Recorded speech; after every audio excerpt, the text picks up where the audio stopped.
एक दिन गौतम बुद्ध अपने शिष्यों के साथ एकदम शांत बैठे हुए थे।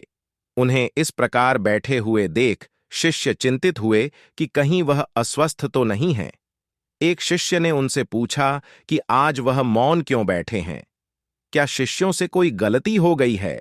इसी बीच एक अन्य शिष्य ने पूछा कि क्या वह अस्वस्थ हैं?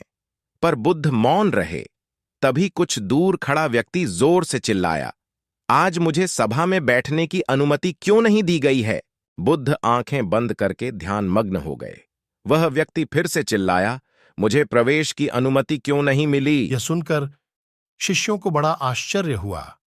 बुद्ध उनके मन का भाव समझ गए और बोले, हां, वह अछूत है।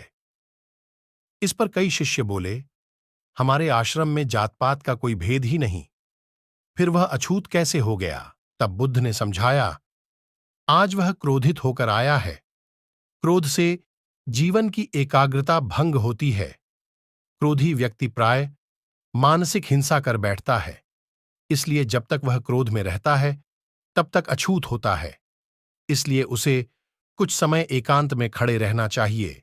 क्रोधित शिष्य भी बुद्ध की बातें सुन रहा था।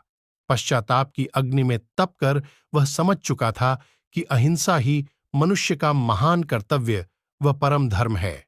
वह बुद्ध के चरणों में गिर पड़ा और कभी क्रोध न करने का प्रण लिया। शिक्षा, आशय यह है कि क्रोध के कारण व्यक्ति अनर्थ कर बैठता है और पश्चाताप उसे बाद में होता है, जिसका कोई लाभ नहीं मिलता। इसलिए हमें क्रोध नहीं करना चाहिए। असल मायने में क्रोधित व्यक्ति अछूत हो जाता है और उसे अकेला छोड़ देना चाहिए। क्रोध करने से तन, मन और धन तीनों की हानि होती है। क्रोध से ज्यादा हानिकारक कोई और वस्तु नहीं है।